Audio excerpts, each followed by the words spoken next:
Alright everybody, here we are on the 2.8 classwork video, and the goal is to do all of the problems, which means that we are doing 1 through 14. So in the first section, what I think would be most helpful is if you actually write out whether the signs are alike or different.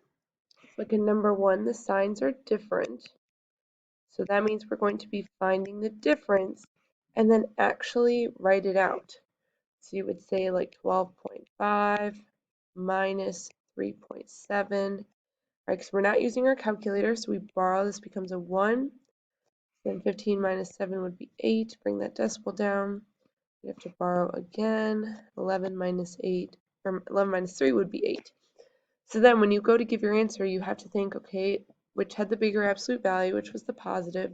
So our answer here would be 8.8. Okay, and you might even want to write like, that they're different, and then the answer would be a positive number, so you don't forget. Okay. Same thing when you go down here to the fractions.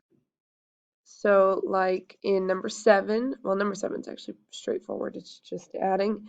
If we look at, say, number 8 here, so the signs again are different, and now you can't really pick which sign it would be until they have a common denominator. So we'd have to multiply this by 5.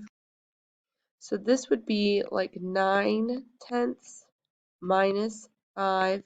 Okay, so the 9/10 is bigger, so this would be a positive answer again. So this would be 4/10, but then we do want to simplify. Divide by 2. So this would be 2/5. Okay, so that should take you through the first part with the mixed numbers. You can do it either way. You can make them improper fractions or just keep them the whole numbers. So like if we look at 1, the signs are alike here, and they're both negative signs, so the answer would be negative. So the signs are alike, that means we add the numbers. We would add the 1 plus the 2, that gives us 3, and then we'd have 1/4 plus 1/2, so times 2, got to get a common denominator, so do 1/4 plus 2/4 equals 3/4. So our answer here would be negative 3 3/4. Okay. And then for the bottom part, 12, 14, and 15, it does say write an addition expression. That's the most important part.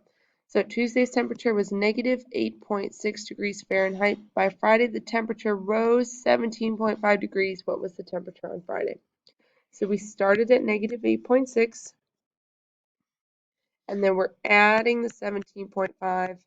So that's the first part, and then you obviously have to go in and solve it, and it does say show work and label. Label your answer. Don't just give me a number. Tell me like a certain degrees Fahrenheit, okay? So hopefully this helps, and if you need more help, you can always come to office hours or send me an email.